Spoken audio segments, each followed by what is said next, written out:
श्रीमान पवन भुवानीवाला जी, श्रीमान नरेश बापोड़िया जी, श्रीमान उमेश बंसल जी, श्रीमान सुशील भुवानीवाला जी, आचार्य सत्येंद्र शास्त्री जी और आप समस्त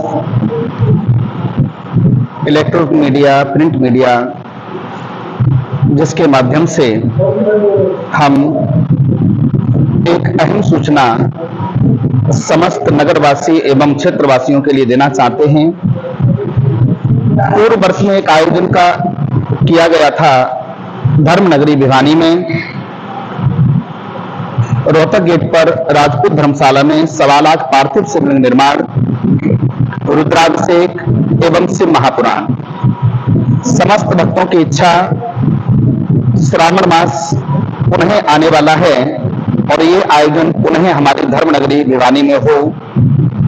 जब सभी भक्तों की इच्छा हुई तो हमारा मन हुआ कि अवश्य इस आयोजन को हमें दोहराना चाहिए और इसी हेतु आप सब के माध्यम से हम जन जन को एक सूचना देना चाहते हैं।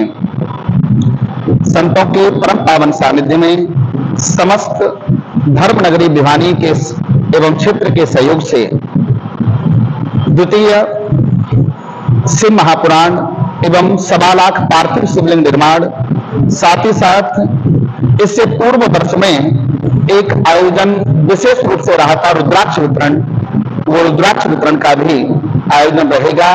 एक आयोजन हम इसमें और जोड़ना चाहते हैं और वो आयोजन रहेगा निःशुल्क काल सर्वदोष निवारण रुद्र महायज्ञ। चूंकि अक्सर देखा जाता है जन्म कुंडली हम दिखाने के लिए जाते हैं किसी विद्युत जन के पास में, आज हर एक दूसरे व्यक्ति की कुंडली में काल सर्वदोष निकल रहा है। उसके समाधान की अगर बात करें तो आचार्य बंधुओं के द्वारा, हम लोगों के द्वारा अगर उसका समाधान कराते हैं तो कम से कम भी खर्च हो तो वो 20-40 हजार रुपए खर्च होता है। उज्जैन जाकर के अगर वही पूजा कराई जाए तो 10-15-20 हजार वहां पर भी खर्च होते हैं, क्योंकि किराया भाड़ा, रहने की व्यवस्था, वहां की दक्षिणा, भोजन आदि व्यवस्था, वहां ये खर्च।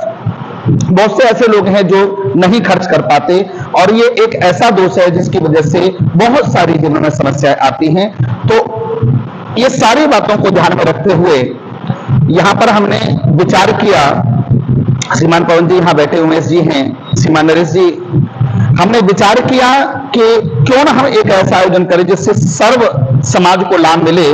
तो उसके लिए हमने इसमें निःशुल्क काल सर्वदोष निवारण रुद्र महायज्ञ को भी जोड़ा।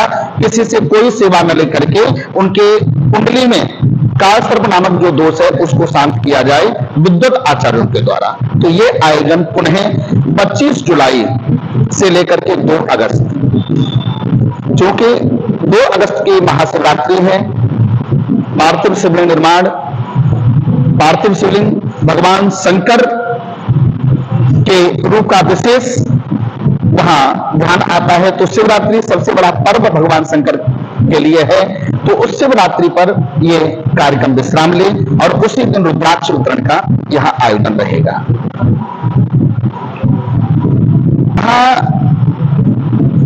प्राचीन सभ्यता की अगर बात की जाए, जैसे अभी श्रीमान असुर जी आपने प्रश्न किया, बहुत सुंदर प्रश्न है आपका।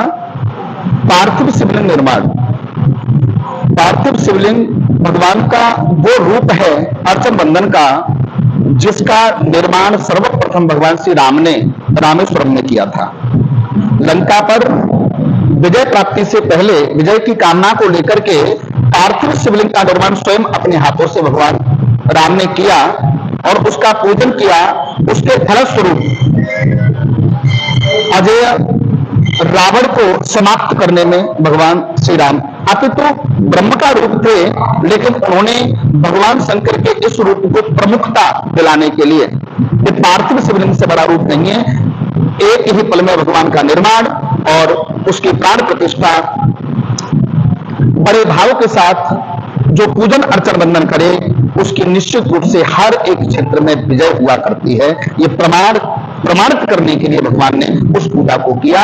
तो भगवान राम साक्षी हैं इस पार्थिव शिवलिंग पूजा के कि इस पूजा को करने से हर एक क्षेत्र में व्यक्ति को विजय की प्राप्ति होती है। आयोजन था तो तकरीबन 8 से 10,000 के करीब व्यक्ति विश्राम वाले दिन थे वहां पर। तो इस बार हमारा विचार है कि ये संख्या बढ़े, ज्यादा से ज्यादा लोग लाभान्वित हों। पार्थिव शिवलिंग निर्माण हुआ करता था उस समय पर भी 300, 400, 500, 1000 के करीब व्यक्ति उस प्रातः काल की वेला में कथा में अनगिनत भक्त हुआ करते थे। तो हमारा विचार है कि उससे भी कहीं ज्यादा इस वर्ष लोग लाभान्वित हों। पिछले वर्ष भी आप इसमें विशेष सहयोगी रहे थे, तो क्या उद्देश्य है इस प्रकार के जो कथा और इस प्रकार के विक्रम करवाने? ये छोटी काशी भिवानी जो एक धर्म नगरी कहलाती है, जहाँ साधु संतों का विशेष आशीर्वाद रहता है और साधु संतों की कृपा से ही हर मनुष्य का कल्याण होता है। आज भिवानी में आचार्य गौरव दीक्षित जी पधारे हैं।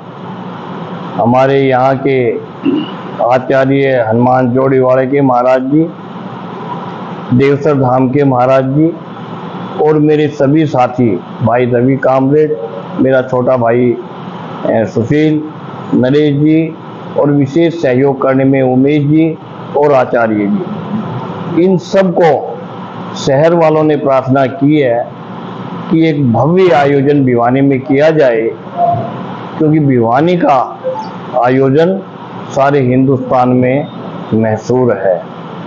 और इस आयोजन में अभी महाराज जी ने बताया 25 जुलाई से 2 अगस्त तक महाशिव पुराण का पाठ किया जाएगा। और इसके साथ साथ कि पार्थिव शिवलिंग जो एक विशेष महत्व है जो महाराज जी करा रहे हैं। इससे पहले भिवानी में केवल महाराज जी ने ही कराया था और दोबारा महाराज जी इस पार्थिव शिवलिंग का निर्माण करके उसका पूजन कराना एक बहुत ही धर्म का कार्य भिवानी नगरी के अंदर। उसके साथ साथ अभी जो महाराज जी ने बताया कि एक चीज आप हम सब जानते हैं कि काल सर्प दोष जो कुंडलियों में पाया जाता है, जिनके हमें आचार्य लोग या विद्वान पंडित बताते हैं कि आपकी कुंडली में काल सर्प दोष है, जब जिसको बताया जाता है तो मैं सोचता हूँ, मैं स्वयं भी उज्जैन गया हूँ, नासिक गया हूँ और इससे वहाँ के आचार्य वहाँ के विद्वान पंडित को पूजन कराते हैं, जिससे वो कहते हैं कि काल सर्प दोष दूर हो जाता है। वो विशेष आयोजन हमने महाराज जी से प्रार्थना की है कि बाहर से विशेष आचार्य या बुद्धिजीवी जो ये कार्य करते हैं उनको यहाँ बुलवाइए, ताकि भिवानी शहर की जो भी आबादी है, जो भी जनसंख्या है, जिन लोगों को ये मालूम है कि तुम्हारे कुंडली में सर्प काल दोष है, उनको निःशुल्क उनकी पूजा की जाएगी, ताकि उनका वो काल सर्प दोष दूर हो। इसके साथ जो विशेष कार्यक्रम होगा, उस कार्यक्रम में रुद्राक्ष वितरण का होगा। जिस 7 दिन तक हम रुद्राक्ष की भगवान शिव को बना के उसकी पूजा करते हैं, उसे पूजा किए हुए रुद्राक्ष को जितनी भी हमारी भिवानी की भक्त आएंगे सबको मुफ्त में वितरित किए जाएंगे। और समय समय पर मैं महाराज जी से अनुरोध करता हूँ और मैं स्वयं भी कोशिश करूँगा कि और भी विद्वान, जैसे अभी हमारे साथ महाराज जी जोड़ीवाड़े बैठे हैं, इनके साथ साथ और भी बाहर से विद्वानों को हम लाएं, ताकि उनके विचारों से भिवानी की जनता अवगत हो, उनके भाव सुने और भिवानी का एक नाम जो है वो चल प्रचित आगे बढ़े कि भिवानी एक धर्म नगरी है। और धर्म नगरी आज से नहीं है, ये हजारों साल जब से भिवानी का आया है तब से भिवानी का नाम है। बचपन से हम सब लोग मंदिरों में जाते रहे हैं। आज मंदिर का केवल नहीं है, बचपन से राम राम का नाम यूज करते रहे, भगवान शंकर को याद करते रहे, भगवान श्री कृष्ण और राधा को याद करते रहे। तो वही धर्म नगरी में ये कार्यक्रम का आयोजन किया जा रहा है, जो कि राजपूत धर्मशाला में होगा। हजारों की संख्या में भक्तजन यहाँ पधारेंगे और मैं भिवानी के सभी भक्तजनों से हाथ जोड़ के प्रार्थना करता हूँ कि वे ज़्यादा से ज़्यादा संख्या में यहाँ आए और धर्म का लाभ उठाए।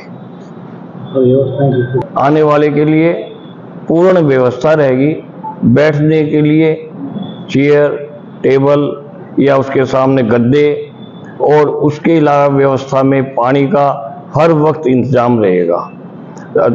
जब कथा प्रवचन खत्म हो जाएगा कि महाराज जी के हाथों से बाहर प्रसाद का भी वितरण होगा, ताकि आने जाने वाला आदमी, हर भक्त ये महसूस करे कि हम आए हैं तो हमारा मान मर्यादा रखी गई। हर भक्त की, हर शहर की व्यक्ति की, हर कोई राजनेता है तो उसकी पूर्ण सम्मान के साथ उसको आसन दिया जाएगा और उसका भव्य स्वागत किया जाएगा। संस्थाएं नहीं है, केवल एक ही संस्था जो भागवत है ना, भागवत धर्म सेवा प्रभाव, धर्म सेवा प्रभाव भागवत वही करा रही है, और उसी के साथ सब जुड़े हुए हैं। जितने हम लोग बैठे हैं वो सब उसी धर्म का जो समिति बनी हुई है, केवल धर्म का काम करते हैं, उसके अलावा कोई काम नहीं करते। उस कथा का समय और समय क्या रहेगा? समय उसका जो पीरियड 2 बजे से 5 बजे तक, हाँ जी, 2 बजे से लेके 5 बजे तक की व्यवस्था रखी गई है। ये समय एक ऐसा समय होता है जबकि बहनें अपने कार्य, जो दिनचर्या के कार्य करके निवृत्त हो जाते हैं, 2 बजे भोजन का कार्य करके, और 5 बजे तक शाम तक वो रह सकते हैं सभी व्यक्ति भी। तो इसलिए समय इसका यही रखा है। सुबह 8 से 11 बजे तक काल सर्प दोष निवारण रुद्र महायज्ञ, पार्थिव शिवलिंग निर्माण, रुद्राभिषेक, ये सुबह 8 बजे से 11 बजे तक का समय, और 2 से 5 बजे तक का कथा करेगा से महाप्राण का समय रखा गया है। की तरह ही एक कार्यक्रम अब की बार भी महाराज जी गौरव दीक्षित जी ने, ये पवन बवाने वाला जी, उमेश जी हैं, भाई नरेश जी हैं, सुशील जी हैं, रवि कामरेड जी, सबके सहयोग से ये कार्यक्रम करने का एक निर्णय लिया है। और मैं मानता हूँ कि श्रावण मास में भगवान की पूजा जितनी भी हम सब करते हैं उससे वो ज़्यादा हो, और कहीं न कहीं कथा का हमें प्रसंग मिले, ताकि हमारे जीवन में कहीं न कहीं कष्टों का निवारण हो। और वैसे भी जितना भी हमें जीवन में कुछ इस प्रकार का आयोजन करने का और सुनने का और जाने का अवसर मिले तो उसमें जाना भी चाहिए। तो मैं पूरी टीम का धन्यवाद भी करता हूँ। भाई कामरेड जी भी कह रहे थे महाराज जी, कुछ जैसे आचार्यों का मत है कि काल सर्प दोष होता भी है किसी कुंडली में, किसी के नहीं होता है। तो किसी के नहीं होता है वो अलग बात है, किसी को ये लगे भाई हम बताते हैं या कोई बताते हैं, तो उस प्रकार की एक व्यवस्था रखी गई है।